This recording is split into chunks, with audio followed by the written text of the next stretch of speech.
So good afternoon, class. I am giving you Wednesday's lecture from the comforts of my home right now. And though you're not in front of me right now, I do miss being in front of you and such. So I am going to be going over the citation guide first for your essays, which are due, and I'm just going to reiterate when they're due, because there's been some questions of when that is to be the case. So just bear with me. So your essays are going to be due Sunday, 18 September by 11:55 p.m. So I just wanted to clarify that. And thank you to all of you who have sent me your responses, either individual or group. That's fine. I will work with all your responses. They have been well articulated and thought out, which is what I like to see. And we're going to go do the citation guide first. And then we're also going to go over the rubric for writing assignments. I trust that all of you have done that on your own, but I wanted to make sure that we're all on the same page. So first I'm going to do the citation guide. So the citation guide is on Noodle. That is at the top of the page on your iPad or your computer, but it's in the same spot. And I'm looking at my computer right now, so that's why I'm not focusing in at the moment on all of you. So some of you may have worked with citations before in the past. I saw some of you have cited stuff within the assignment, which I appreciate. Thank you. And the citation format as per the syllabus and this document is history majors, history program, the COLA department, unless specified. I will, excuse me, usually hands off, use Chicago Manual style unless specified by a particular major like English, because I use MLA format. So we're going to use citations, and I'm going to ask that you use footnotes and a bibliography using a bibliography style. I won't have you do endnotes. So what to cite? So if you quote something from the text, you have to cite it. Specific dates, facts, etc. that are not general knowledge. So obviously things like, no, the sky's blue, everybody knows that. Don't cite it. But if, for example, let's say you're using the textbook for an assignment, so you would want to cite that. And now if you wanted to talk about, let's say, because we're going to talk about like the Great Awakening, so you want to cite that section of the book because for your specific topic. Ideas, opinions, and generalizations obtained from other sources, even if you paraphrased it, which is what you do, that would have to be cited. So if you were hypothetically doing an assignment like on Christopher Columbus's handling of the Native Americans, and you use one of the academic journals I share in class, that would be something that you'd have to cite from one of those journals that I used.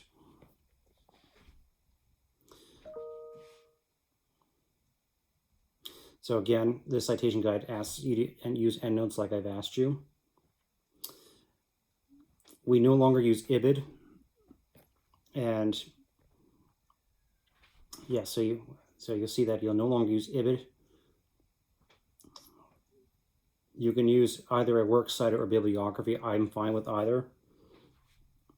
I'm used to seeing bibliography from doing grad school. But on second thought, I'm going to ask you to do a works cited, because you're not going to be working with a lot of sources in my class.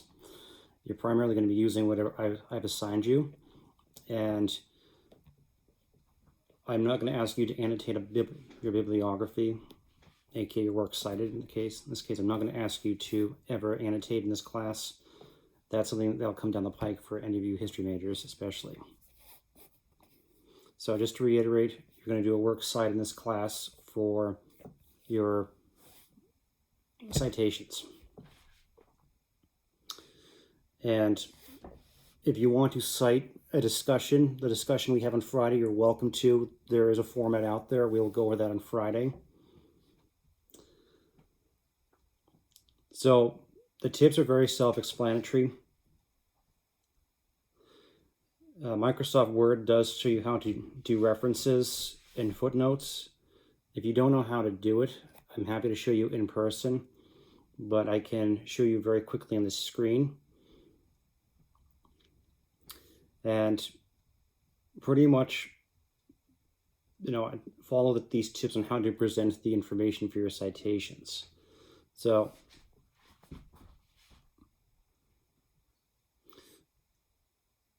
if you wanted to cite the discussion as a lecture, because I might lecture a little bit, you can. I'm fine with that, because there's a way to write that. You just say, Haywood Clark, lecture on the King Philip's War, History 121 lecture, Norwich University, Northfield, Vermont, and the date, which will be this coming Friday. The primary sources that I've used for this assignment, I've given the web links, so you can treat those as a website, because that's where I got them from. And that's it.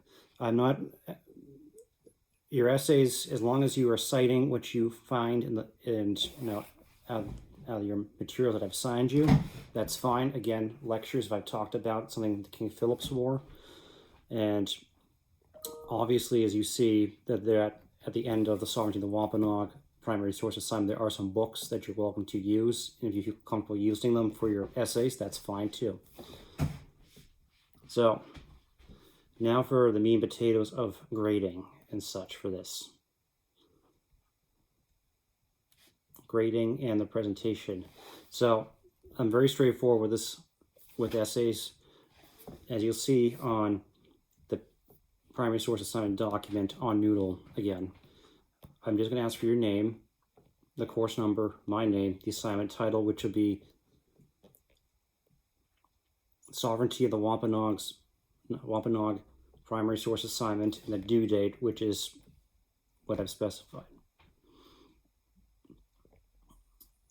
Now, you're going to type and double space the documents, write in clear prose with no spelling or grammar issues, and of course, your works cited. Now, with your writing style, I noticed that some of you guys are really on target with your writing style and everything, which is great. And obviously, some of you guys are new to this, which is okay. Now, write, not that any of you have, but always try to avoid using grandiloquent language. In other words, don't fluff up your papers in this class and add $10 words just to get a point across. So in other words, if I don't want to see someone going over the top unless they feel that word captures what they're supposed to say. So in other words, use everyday language, but it does need to be formal. You never write I in an academic paper, especially you have to write on a very objective level and everything. And so, like, if you have struggling to find examples, like, look at the textbook, because you'll see that's exactly what it is for the prose. But with the essays that I assigned you, I'm asking you to answer questions versus a thesis-driven response, as some classes may have you. Because again, these papers are meant to help you think critically about a topic. So I have questions there. So while I'm thinking about this, though, those questions are going to help you, and yeah, we'll talk about that on Friday. So the rubric standards, very straightforward, but even though I said no thesis a few seconds ago, I'm going to just say this again. You should have a thesis. I apologize. You should have a thesis. Now, even though you have set questions, so again, you will need to do a thesis for this. So I apologize, because this is where the rubric hinges on, is the thesis statement. The student demonstrates a clear, articulated thesis that earns you an A, and you use a strong argument that are your own. You're not repeating the text. You've mastered some of the facts and used to present a basic argument, synthesis, analysis. Excellent grammar, mechanics, and citations used. So in other words, if you use your good critical thinking skills and demonstrate to me that you've got a good mastery of the book and the lectures and what I've assigned you, you should be good to go. And obviously this is like a freshman level class, so I understand that some of you may have to regurgitate a little, but don't regurgitate everything. Try to come up with your own thoughts and perspectives, because that's how you're going to grow. They'll earn you a B in this class for a primary source assignment is that you'll demonstrate a coherent thesis and argument. In other words, I can at least see something that you've made an effort to. Like I can see it's good, but it doesn't quite meet that A. And you may have repeated some facts to support an argument. You have shown a little bit of some mastery and comprehension and some minimals. Grammar, mechanics, and citation errors. So, in other words, you're almost close to that A, but it's not close enough. C. And when I say emergent in this means that I can see it, but it's not really clear to me what you have for a thesis. And there's not a lot of regurgitation, so, but there's a little bit more than what I would expect for an A or B level response. So it's very minimal at best. When I say minimal, I'm still seeing some problems, but a lot more than of a higher grade. So D and F. D basically is, let's say that student writes, well, I believe the Wampanoags were persecuted as a country and something very lackluster of a sentence for your thesis. That's probably going to get you a D or even an F, depending on how that sentence really is constructed and the rest of your responses. There's very little argumentation skills, very little effort basically was put into it, and that would earn you a D. And there's a lot of mechanical issues, grammar, citation errors, etc. And an F would just pretty much, as it says, failure to present a clear thesis, lack of effort, etc., etc. So, academic integrity, I do take that seriously. So please, even though I'm going to say that the past couple of days have been a little convoluted with assignments and everything, not doing group and individual, that's fine this time around. I'm not going to penalize anybody and say that you guys are good.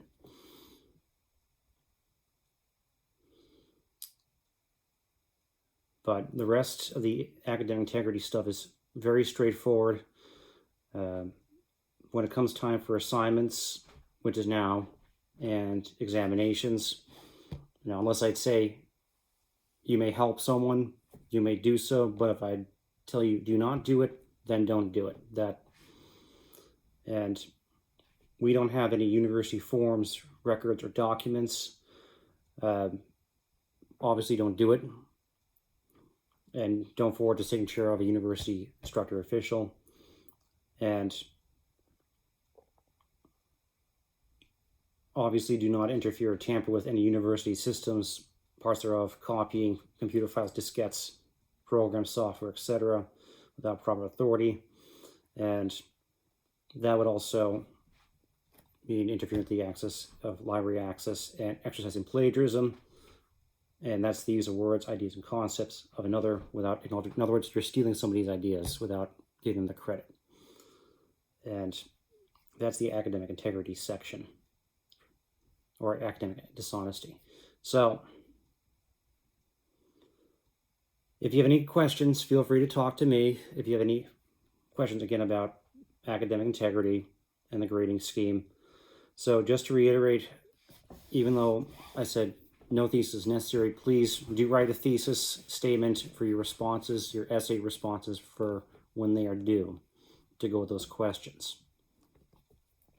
that I think will tie up very nicely with your essays and will get you on the right path. After the Sovereignty of the Wampanoag assignment, there are 3 other opportunities to practice your primary source skills. Coming up, we'll be putting Benedict Arnold on trial. And then after that, we will learn about how Norwich was founded using primary sources in the archives. The last one is another Norwich history themed one on pedestrian excursions in the White Mountains and such. So again, if you have any other questions, please talk to me. I will try and do a drop-in hour tomorrow from like 4:30 to 5:30. And so if you need to talk to me, please see me then. We're going to start our lecture momentarily.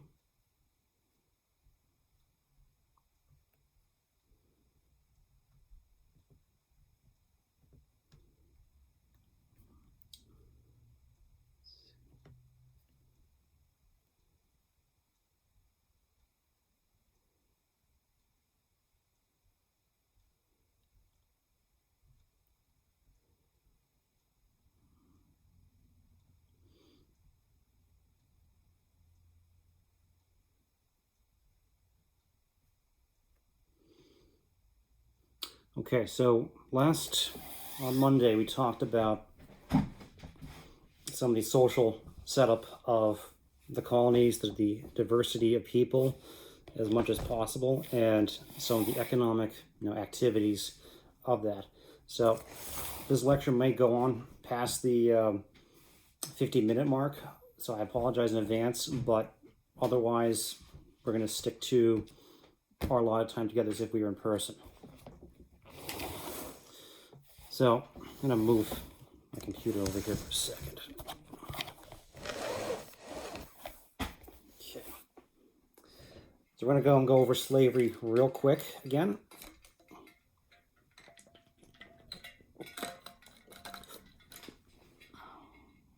Okay. So slavery permeates society in colonial America, and those attitudes shifted from being a personal misfortune to being at first being indentured servants. And indentured servants, typically what happened was they would sign what was called an indenture. And for what I recall, that document was ripped in half, hence the indents, and that person was their servant for a set period of time until they were freed and able to start and then given items or clothing or cattle or whatever to start their new life. So the indentured servitude continued, and slavery there was a confluence of those 2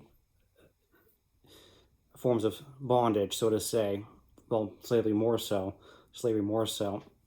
where, especially for slaves, and they became far more enslaved than they were beforehand, as in it was lifelong.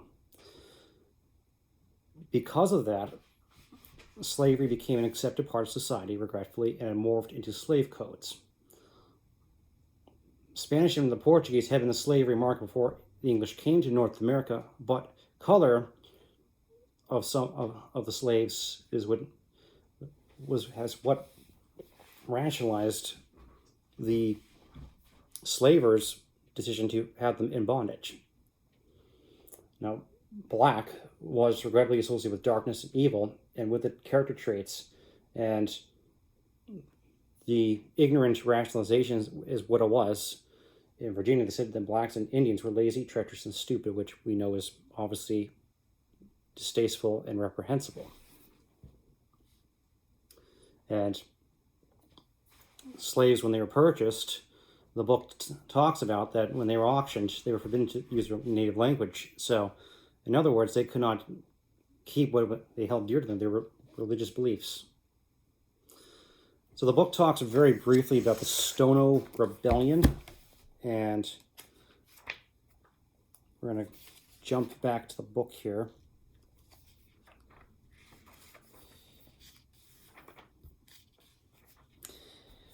Now, does anybody know anything about the Stono Rebellion? If you want a I know we're not here, but if you want to think about that while I'm looking for in the book, please do so. So the Stoner Rebellion, it was the largest uprising of the colonial period, and because of that rebellion, the South Carolina plantation and the assembly banned importation of enslaved Africans for 10 years, and they wanted to pretty much regulate what they had in South Carolina, as in regulate their lives, the slaves' lives better, or regulate their lives more closely, I should say. In other words, as the book quote says, enslaved people's activities and harsher punishments for rebellious behavior, unquote. And I'm going to add more to that. Quote again, enslaved people could no longer grow their own food, gather in groups, learn to read or write or earn money on the side. And all those things are obviously horrible, but the law also reduced the penalty for a white killing an enslaved person to a minor offense, and it banned enslaved people from testifying in courts. So, yes, slaves were thoroughly dehumanized at that juncture in history. And slaves up in New York City, they had their own kind of freedom and everything. They almost lived a life of a freed person. And until there was rebellions, similar codes like in South Carolina were imposed. So at mid-century, so 1750, society enjoyed a higher standard of living and demanded more luxury goods, realizing social inequality. So the book talks about that earlier, which is true. Even the Puritans tried to crack down on ostentatious. They were like, well, you can't have ruffled things, you can't have fancy clothing, and such. And English merchants wanted everything to be paid in specie, which is hard cash, which was hard to come by in America. And bartering was used to make up for that difference. The concept of money, its kind of value, would be a sticking point later for the Revolutionary War.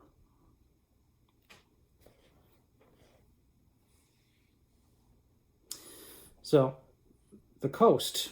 So the three big towns, or cities, I should say, of the colonial period in the eastern seaboard were Boston, Philadelphia, New York City, and Charleston. And they had a social elite, but they were more dominated by the middle class of artisans and tradesmen. The cities were crowded and dangerous. And if you can think of some dangers, things that one would think of would be sickness, fires and crime, and homelessness was on the rise. The book says 500 in 1700 to 4,000 in 1736. So, roads. Roads back then were kind of iffy. I mean, some of them were pretty bad. But a lot of the roads that existed came from old Native American trails. And these roads provided taverns for travelers, and the book talks about the roads being encumbered with rocks, and the taverns. The book has an interesting quip about that, where since travel at night was treacherous, Americans loved to drink. And it said this, when the Spanish settled an area, they would first build a church, the Dutch would first erect a fort, and the English would first construct a pub. Well, I guess that's an interesting primary source there. The taverns, the reason why I'm getting into this is taverns also was where some of the one of the many early spots where the Revolutionary War started, like the ideas were fermenting. And people would go to these taverns, traveling or not, to read the paper, play cards, gossip, talk about stuff, enjoy drink. And the magistrates and clergy were worried that these were they were detrimental to social mores and everything. And over time, even though there's fear about that, they would become probably one of the more democratic things out there, because other than that, where's another spot that all men, women, children who were prior at the tavern too could all be equal? There's not really, you know. And you know, the other spot too, I know the book doesn't talk about that, is men of different social classes back then could join a Masonic lodge, get sponsored in, because in Freemasonry, you know, all men are equal, and that's, you know, where they don't talk about politics or any sensitive issues. But I think back then they must have talked about politics or got around it somehow, because a lot of the founding fathers and patriots and Sons of Liberty, any of those groups, they would have, a lot of them were involved in Freemasons. And with the roads, now the roads, maybe next to some rivers, but no, the book says roads. That was the best way to get a hold of someone, by sending mail. And even then, that was still a bit of a crapshoot, because it was going to take a while to get mail. And what would happen, because there was really not much of a regulated postal service like we have now, people would be like, okay, can you take this piece of mail to my relatives out in this part of the county and everything, to a traveler or to a sea captain, in hopes it would be done.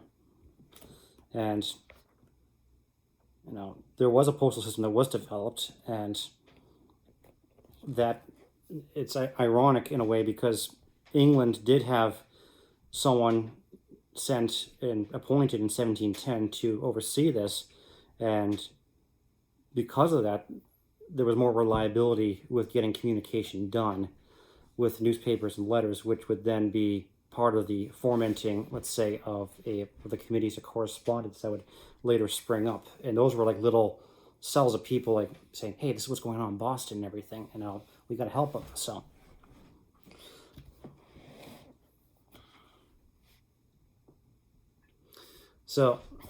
citizenship. With citizenship, colonies needed immigrants to grow. That was the bottom line. And that being the case, they need to give reasons for naturalization, which is the process of becoming a citizen, as some of you may know and may have experienced. So the colonies had to create rules for naturalization. The text argues that owning property, voting, and holding office, and receiving a grant of land as a qualifier. Now, on the other hand, England was like, we don't want any more people coming in. So they were constraining new people, and the naturalization laws they passed excluded Catholics and non-Jews, which isn't fair, but that's what they did, unfortunately, at the time. So the Enlightenment and the Great Awakening. So if you guys like a visual, there's many layers to how America was founded. We already talked about the explorers that subjugated the indigenous people and creating a network for good and for bad with Europe and Africa with the triangular trade. And those trading empires, those trade companies, enticed people to come to America so they could help generate profit and everything, and people who are needing to escape for religious and political reasons. And now we're at the next level right now, where America is being built on its communication and philosophical levels. And the Enlightenment is sometimes something that most people think, oh, that just happened in Europe. Well, actually, the Enlightenment also happened in America, because, again, people were talking about that. So the Enlightenment celebrated a rational inquiry, scientific research, and individual freedom. And that's the thing that makes made a lot of people an authority, like maybe, let's say, like a few crowned heads of England or whatever, like that kind of thing, probably make people shudder a little, let's say, just for argument's sake. And people were in dire search of the truth. They wanted to know where it would go. And yet Immanuel Kant, dared to know, have the courage to use your own understanding. And reason was used to explain nature. So when I talked about natural law and everything, this kind of goes back to it again. So, and obviously there was new tools like microscopes and telescopes to engage with nature and everything a little bit more closely as best as they could. And and new advances in mathematics, calculus and such, like Isaac Newton. So the Great Awakening, the Enlightenment period was known as the Age of Reason, and it was a manifestation of prior centuries questioning the establishment. Prior to Isaac Newton, who was more in the Enlightenment, you had Copernicus and Galileo questioning and pushing for, well, this is actually really how the world works. And Newton was using mathematics to explain why it works, how it works, and such. And with that in mind, it affected people's understanding of how they want to pursue and understand God and everything. And so you may have heard the term deist, which means that they believe in the presence of God, but they believe that he was an absent being, an absent God, but he's by setting things in motion and is distant. And these Enlightenment thinkers challenged what was set as limits by the church.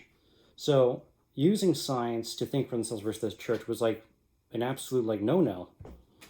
And out of this view, people like John Locke advocated for political freedom in the form of natural law, which these ideas of political liberty, toleration, and human rights are the benchmarks of the revolution, and the best example of the Enlightenment was Benjamin Franklin.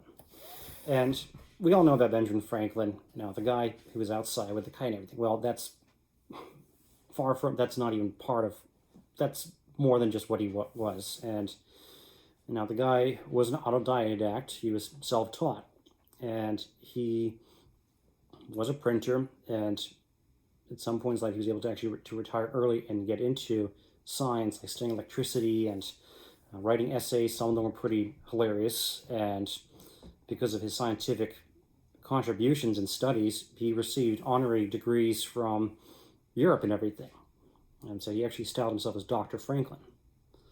And so the book says that he was an example of American Enlightenment and such. And within America, the book says that that the American colonies were a highly literate society, that 90% of men. And education, was believed to propose, or in other words, lie with the family and the church. And the Puritan government required towns to provide for a Latin grammar school. And the Quakers also promoted their own forms of education, and the South tended to have tutors or have their children sent abroad. And so, like every part that I've explained about the colonial period, each section of the country had its own methods of education. And within New England, education started very young. They might have been sent to what was called a dame school, which was basically they went to a woman's home with their children, and they read things off of what was called a horn book, and recited the basics. And from there, they would have probably progressed to what was a primer called the New England Primer, and that had the alphabet with some pictures and rhymes and some and ditties and such, and some prayers as well. And that was like a textbook. And from there, if someone, like a young teenager, wanted to go to college, they would have been prepared to go to college, in most cases by another college-educated person, like a minister, where they would have to learn Latin and Greek, and then they went to a place like Harvard, they would have to learn that, and then they would learn how to argue points of view using classical literature, doing what was called recitations and disputations. So, little tangent there, but that's kind of how education kind of worked back then up here in New England. The Great Awakening. So, the Great Awakening has nothing to do with waking up out of bed and deciding to do something about it and having an epiphany. Not really, that's not at all, but that's just me being humorous.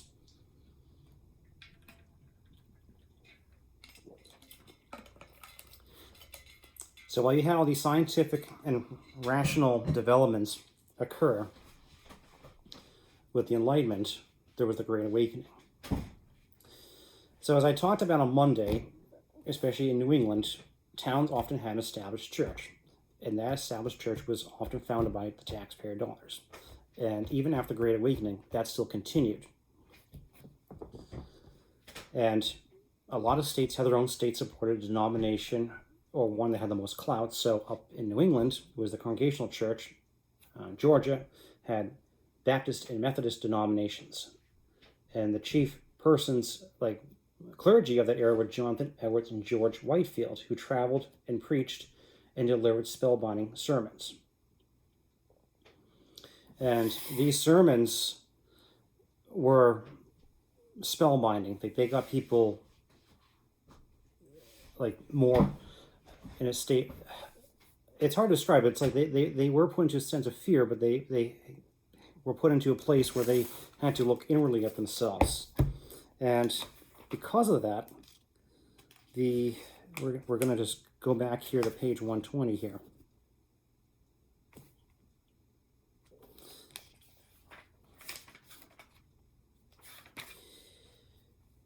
Now, the book talks more about the people involved.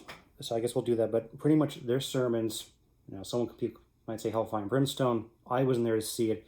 But one of the most noted sermons, if you ever want to look it up to see an example of that kind of preaching that they did back then, is this one called Sinners in the Hands of an Angry God by Jonathan Edwards. And that's who we'll discuss next, these two ministers. So, Edwards was from Massachusetts originally, and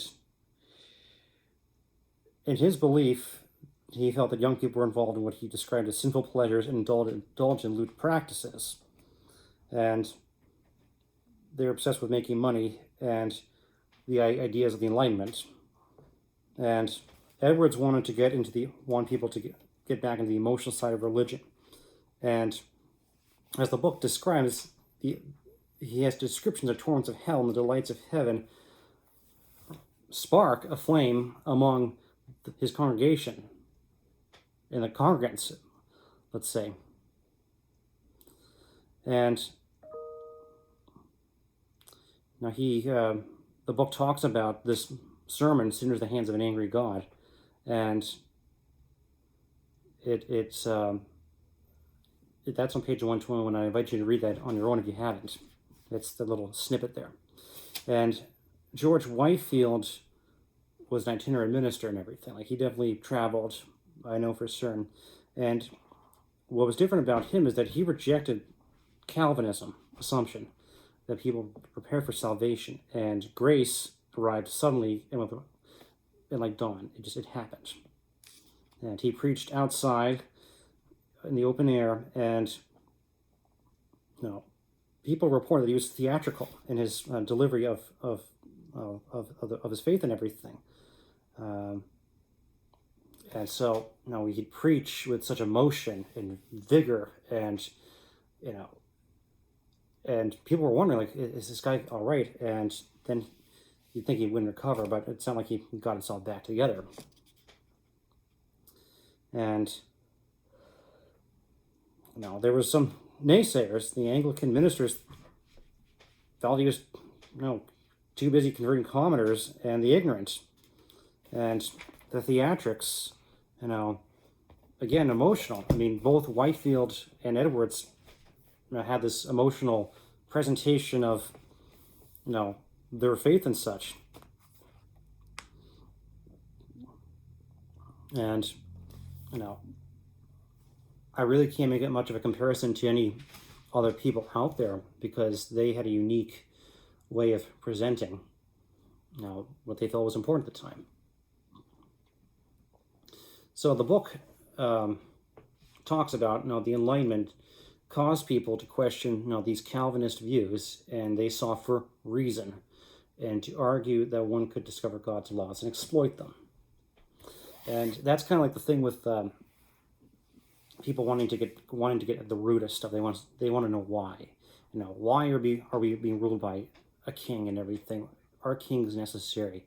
Are we a group of people? Are we individuals? And that kind of stuff we take for granted, but that was the stuff that got people like wondering, like, hey, and such. And so the book talks about that with the heart and the head. And the causes of these events led to people being more individualist versus obedient to the hierarchy of society. Because keep in mind that even in America, even though there was no like hierarchy like with nobility versus commoners, there was still a social hierarchy of gentry, artisans, the middling sort, the poor. Like, there was still that hierarchy. And yeah, in America, I know if you were asking me, like, professor, was there any people, noble people like with like titles and stuff living in America? Oh, absolutely, there were. You know, but they lived there, lived in America, and but yeah, I wasn't like as heavy in my assumption as it would be in Great Britain. And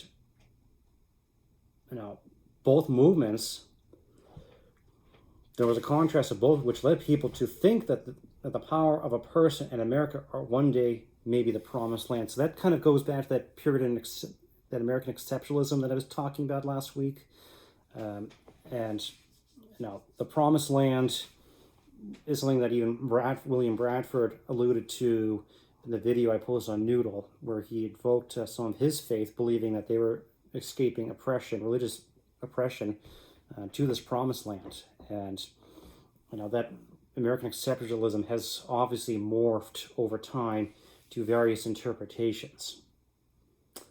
And the Great Awakening, even though Jonathan Edwards didn't care for the Enlightenment, as I've just said, the Awakening did weaken the power of state churches, which lingered well into the next century, but these events were the preludes to England's tyranny.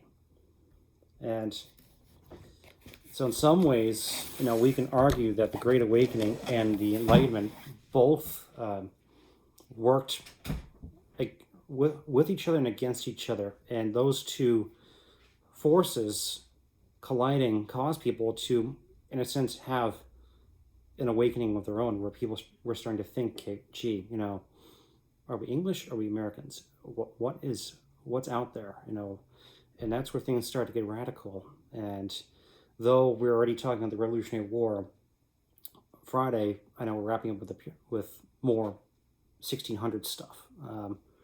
But use the primary source assignment to think about how the ironies of the colonial period, where Anglo-Americans, the colonials, were subjugating another nation, and yet in time they would turn around and say, we're being subjugated as colonists under the crown of England.